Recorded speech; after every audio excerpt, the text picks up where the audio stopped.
ከሁለት ከሶስት ጊዜ በላይ ነው አሁን የድሮን ጥቃት አምልጫለሁ ባንድም በሌላም በሱ በፈጣሪ አብረውኝ ያሉት 30 40 ሰዎች በድሮን ሲሞቱ በተለይ ፋግታ ለኮማ አካባቢ እኔ አሁን ሰው እዚህ ወደዚህ ሲመጣ እጅ ሰጥቶ ምናምን የሚል ነገር ነው በደድብ ነው የመጣሁት ተነጋግር ያለው ዲል አድርግ ያለው እንደማይጠቅም ተረድቻለሁ አሁን ጀነራል አዲሱ መሐመድ 4 ጊዜ ገድየዋለሁ በሰበር ዜና አይደል ምሳሌ ነው ማነሳለ ዶክተር አብዱ ሁሴን በደለበት ከግድያ ሙከራ መለጠ ገርጨጨሌ ሲሰባ ነበርና የተላከ አቶ አረጋ ከበደ ነው ከግድያ ሙከራ መለጠ የተባለው ምክትል ርዕሰ መስተዳድር ነው የሉም በቦታው እንግዲህ በተለያዩ ቦታዎች እኔ እንኳን ባይኔ በብረቱ ያዩት ከሞት ተረፈ ያልሁ ቦታ ላይ ድሮን ጥቃት ሲደርስ የሚሞተው የኛ ሰራዊት ነው አየር ላይ ምንወለው ንጹሃን ሞቱ ነው አሁን እንኳን አፋድ 70% በድርድር ወደ መንግስት ሲመጣ በሩጫ በስማ በለው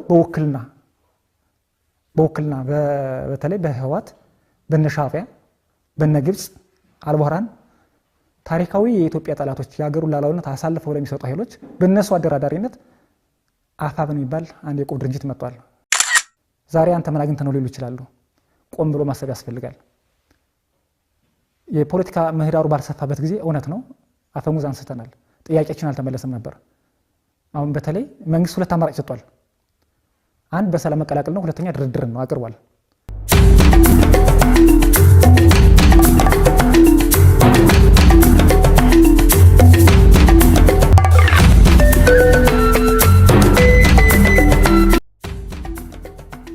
በፋኖ የጫካ ትግል ውስጥ የጦሩ ዋና ልሳኑ ሲያገለግል የነበረው ጋዜጠኛ ኤልያስ ደባሱ በቅርቡ ከኤንቢሲ ኢትዮጵያ ጋር ያደረገውን ቃለ መጠይቅ መነሻ በማድረግ ጠቃሚና ቢሰሙ ግንዛቤን ያስጨብጣሉ ያልናቸውን ሐሳቦች ይዘንላችሁ መጥተናል። ጤና ይስጥልን የቻናላችን ቤተሰቦች፣ ይህንን እንድትከታተሉን በአክብሮት እንጋብዛችኋለን። አብረን እንቆይ።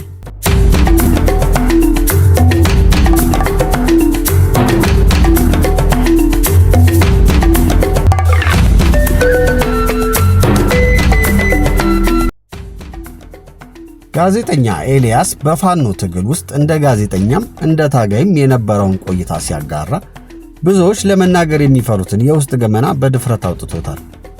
ይህ ቪዲዮ በፕሮፓጋንዳው መጋረጃ ተሸፍኖ የቆዩ እውነቶችን በዲያስፖራውና በጦር ሜዳው መሪዎች መካከል ያለውን ቅራኔ እንዲሁም የትግሉን አሁናዊ አቅጣጫ የሚያሳይ ይሆናል። መቼም ጦርነት ጥሩ ነው ይባላል፣ ግን የቀጣይ ህይወቴን የሚወስን ምዕራፍ ተሻግሬ ነው የመጣሁት። አብሶኔ ላይ እንደኔ ፈንጅ ረግጦ ሰው ጦርነት አውድማ ለነበረ ሰው ጦርነት ምን ያክል አስቀያሚ መሆኑ ማየት ይቻላል። አንዳንዴ እዛው ሆነን እኛም በሎም እንደምንለው አይደለም። ጦርነት ሁሌኛ ገዳይ እንጂ ሟች አንመስልም። የወጣን ማህበረሰባችን ብለን ነው። አማራ ክልል ላይ አሁናዊ ሁኔታውን ላይ ለታዘበ በፊት ለሚያቀሰው ቅስም ይሰብራል። በአንድም በሌላም ጦርነት እንግዲህ ንጹሃን ሊሞቱ ይችላሉ። ምክንያቱም ሁለት ተፋላሚ ኃይሎች አሉ። በተለይ ደግሞ አማራ ትግል ላይ ማህበረሰብ ደጀን ነው ብሎ ለተነሳ ኃይል ሂዶ የሚመሸገው ወይ ደግሞ የሚያሳልፈው እዛው ከተወለደበት ወይም ደግሞ ከሆነ ንጹሃን ቤት ስለሆነ አንዳንዴ ደግሞ ንጹሃንን ሊበላ ይችላል። በልቷልም አይቻለውም እና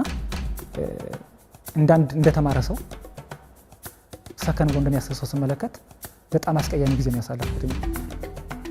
በቃለ ምልልሱ ቆይታው ላይ ካደረጋቸው ትላልቅ ኑዛዜዎች አንዱ በትግል ሜዳ ላይ ያለ ይሰጣቸው የነበሩ መረጃዎች ናቸው። ኤልያስ እንደገለጸው በሜዳው ላይ ያለ የሚያስተላልፋቸው ዘገባዎች ዓላማቸው እውነትን ማሳወቅ ሳይሆን ህዝብን ማነሳሳትና የጠላትን ሞራል መስበር ነበር። ሽንፈቶችን ደብቀናል፣ ትናንሽ ድሎችን አጋነናል ሲልም ተናግሯል።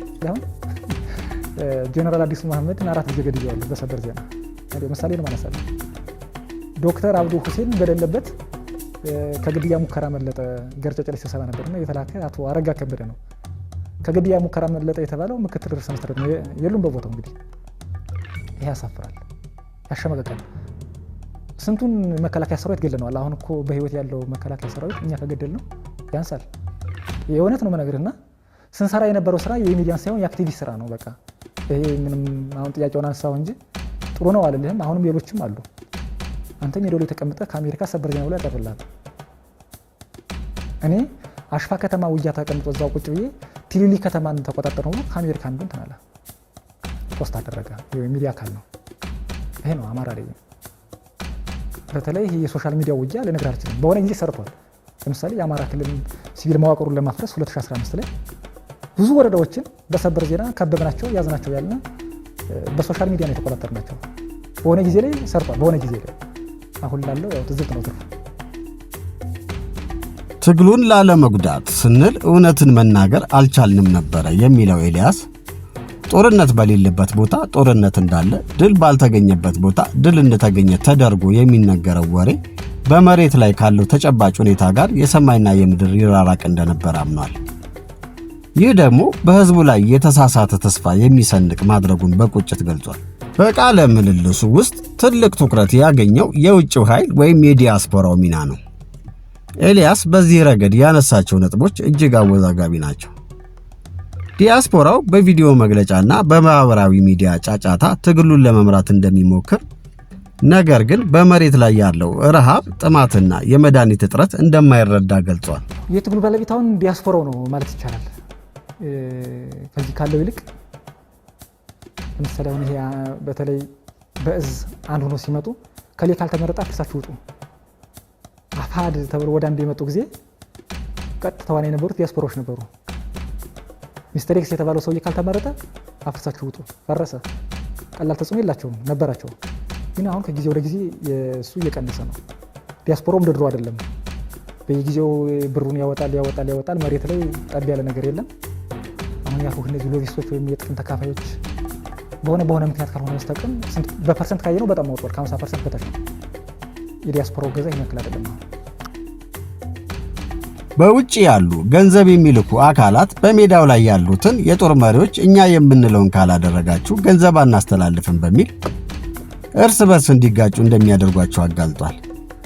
ይህም ትግሉን ወደ የገንዘብ ምንጭ ሽኩቻ ቀይሮታል የሚለው ኤልያስ ጽንፈኝነትን ማበረታታት በኩል ደግሞ ዲያስፖራው የሰላም አማራጭን የሚጠላና ጦርነትን ብቻ የሚጋብዝ አቋም መያዙን፣ ይህም በሀገር ውስጥ ያለውን ሕዝብ ዋጋ እያስከፈለው እንደሆነ በዝርዝር አስረድቷል።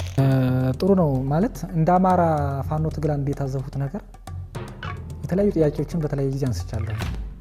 ሰላም የሚለው ቃል ራሱ ያስቀዝፋል። እዛ ቀጠና ላይ አመራር ተብለው ኃላፊ ተብለው የተወክሉ ሰዎች ስለ ጫካ ስልጣን ነው እንጂ ነገን አርቆ ማሰብ አይችሉም። ጥቂቶች አሉ ከመንግስት ጋር የሚደራደሩ እንዳሉት ሆኖ አብዛኞቹ ግን ዛሬ የምታያቸው ስላላቸው ኃላፊነትን ጥቅማጥቅም ነው። አብዛኛው እኮ እዛ ላይ አሁን በፊት የነበረውን ባክግራውንድ ስታይ ትስቃለህ። በትክክል እንኳን ጠግቦ ማያድር በትክክል እንኳን ልብስ እንኳን መቀየሪያ የሌለው እንትን ነበር። አሁን በዚህ በማህበረሰብ በተገኘ ገንዘብ ከአጃዩ ጀምሮ ስታይ ከፕሮቶኮል ጀምሮ ስታይ ከሚበላው ከሚጠጣው ነገር ስታይ እንደ ወካፎ ጫካሪ ይጠጣል ቢራኮ ይጠጣ እንታቀዳችሁ። እንግዲህ ነገን አለማሰባቸው ነውና ሰላም ያስቀዝፋል። እዛ ቀጠና ቢሆንማ ኑሮ እኛን በዚህ ባንዳ የሚል ስያሜ ይሰጡ ነው ነበር። እኔ የሰላምን አማራጭ ተከትዬ ነው የመጣሁኝ። ብዙዎች አይፈልጉትም ዕለታዊ ጥቅማቸው ነገ። ምክንያቱም አገር ስትሆን ክልሉ ወደ ነበረበት ሲመለስ እነዚህ ሰዎች የሚጠይቁበትን ነገር ይኖቻል። የኋላ ታሪክ አላቸው።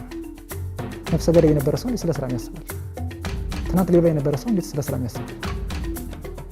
እሱን ነው ህዝብን ብሎ ለወጣ ሰው አገርን ብሎ ለወጣ ሰው የመጨረሻው የአማራጭ ሰላም ነው። በቃ አሁን ይህ ትግል ያየው ነው።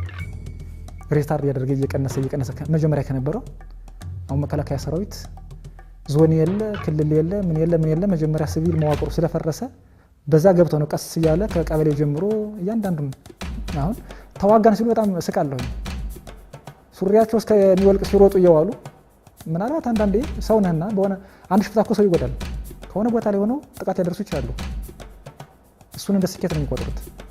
ከነበረበት ቤዝ ወረዳ ለቀህ ከወረዳም የወረዳ አስተዳደር ከተሞችን ለቀህ ጫካ ውስጥ መሽገህ የአማራ ህዝብ ደርሽልሃለሁ የምትለው በምን ሞራል ነው? ስለዚህ ሰላምን አይፈልጉም። ለምን ነገ ተጠያቂነት ይመጣል። አማራን ብሎ እንደወጣ ሰው ግን የህዝብን ጥያቄ ብሎ ወጣ ሰው የመጨረሻ አማራጭ ሰላም ነው። አሁን የሰላም አማራጭ በመንግስት ዝግ ቢሆን ኦኬ ልክ ናቸው ብለህ አንተም እርግጠኛ ትሆን ነበረ። ምን ደራደር ሰላም ይብዛ ኑ ስለ ሀገራችን ምከር እየተባለ አልሰማም። ምን አይነት ትክክል ካል የሆነ ችግር አለ ማለት ነው። ስለዚህ የምለካው በዚህ መንገድ ነው። የእዝ መበላሸትና በፋኖ ውስጥ ያለውን መዋቅራዊ ክፍተት ሲተነትን ለትግሉ መፍረክረክ ዋና ምክንያት የውስጥ አንድነት ማጣት መሆኑን ይገልጻል። ሌላው ደግሞ የስልጣን ጠመኝነት ሲሆን በየአካባቢው ያሉ መሪዎች ለአማራ ሕዝብ ከሚለው ይልቅ ለኔ ዝናና ስልጣን በሚል ስሜት እንደሚመሩ የታዘበውን ተናግሯል። አንዱ መሪ ሌላውን የማይሰማበት መረጃ የማይለዋወጥበትና አንዳንዴም እርስ በርስ የሚቃረንበት ሁኔታ እንዳለ አመልክቷል። አሁን እንኳን አፋድ 70% በድርድር ወደ መንግስት ሲመጣ በሩጫ በስማ በለው በውክልና በተለይ በህወሓት በነሻዕቢያ በነግብጽ አልቡርሃን ታሪካዊ የኢትዮጵያ ጠላቶች የሀገሩን ሉዓላዊነት አሳልፈው ለሚሰጡ ኃይሎች በእነሱ አደራዳሪነት አፋብ የሚባል አንድ የቁም ድርጅት መጥቷል። ጫካ ስላለው ስለ ተዋጊው ስቃይ ሲናገር ወጣቱ ተዋጊ ያለማንም ደጋፊ በጫካ ውስጥ ሲሰቃይ፣ መሪዎቹ ግን በከተማ ወይም በተሻለ ምቾት ውስጥ ሆነው የሚሰጡት ትዕዛዝ ቅራኔ እንደሚፈጥርበት ገልጿል። ይህ የእዝ ሰንሰለት መበላሸት ትግሉን ወደ ጎጥ ትግል እያወረደውን መሆኑን ገልጿል። አንዳንዴ ጦርነት እግር ኳስ ይመስላል። ሜዳው ላይ ላለ ሰው በሁለት ወገን ስታየው አሁን የፋኖ ደጋፊ ኃይሎች የሚጎዳውን ንጹሃን አልታየም። በማንም የሚጎዳ በማን እየተጎዳ ያለው የአማራ ህዝብ ነው። በተለይ አሁን መከላከያ ሰራዊት አድማሱን እያሰፋ እየተረጋጋ የማህበረሰቡን ስሜት እያዳመጠ በተለይ ደግሞ መንግስታውን የሰላም አማራጭን ሲያቀርብ የነበሩ ጥያቄዎች ይመለሳሉ። በእርግጠኝነት ምን ፈልገውም እሱ ነው የነበረ። ማህበረሰብ ግፍ ተፈጸመበት። ምክንያቱም በፊት በኢኮኖሚ በሰብአዊ ቀውስ ደርሶበታል። አሁንም ደግሞ እዛ የባሰ ቀውስ ደረሰበት። ለፋኖ ገብሮ ለፌዴራል መንግስት ገብሮ አይሆንም። በመጨረሻም ኤልያስ ለምን ከትግሉ እንደወጣና የወደፊት ተስፋው ምን እንደሆነ ሲናገር ውሸት መናገርና ህዝብን ማነሳሳት ሰልችቶኛል የሚል መልእክት ያስተላለፈው እውነትን መናገር ለትግሉ ጉዳት ሳይሆን ለነገ ትውልድ ትልቅ ትምህርት መሆኑን ያምናል። መፍትሄው ደግሞ ጦርነት መጨረሻው ድርድር እንደሆነና የአማራ ህዝብ ጥያቄዎች በጠመንጃ ብቻ ሳይሆን በብልህ ፖለቲካ ሊመለሱ እንደሚገባቸው ጥሪ ያደርጋል። ጦርነት ንጹሃንን ከማስጨረስ ውጪ ዘላቂ ሰላም እንደማያመጣ የራሱን ተሞክሮ ዋቢ በማድረግ ይደመድማል። በጣም የሚገርመኝ ነገር ልንገር ብሩክ፣ እኔ ማለት እንደወሰነ በቃ የዛ የጥቁር ታሪክ አካል መሆን አልፈልግም ከመጣሁበት አንድ ፋኖ ተብዬ ወይም ስራ አስፈጻሚ ተብሎ ተመርጦ በሆነ ተገምግሞ ከወረደ የራሱን አንጃ ይፈጥራል። ስታያቸው ፋኖ መሪ ናቸው። ማህበረሰብ ላይ የሚሰሩት ስራ ግን በጣም የሚያስጠላ ለወደፊቱም ትግል የሚሸረሽር ነገር ስታይ እዛ ጋር የምቆይበት አንድም ምክንያት አልነበረኝም እና የመጣሁበት ወይ የወሰኑት ውሳኔ በጣም ትክክል እንደሆነ አምናለሁኝ።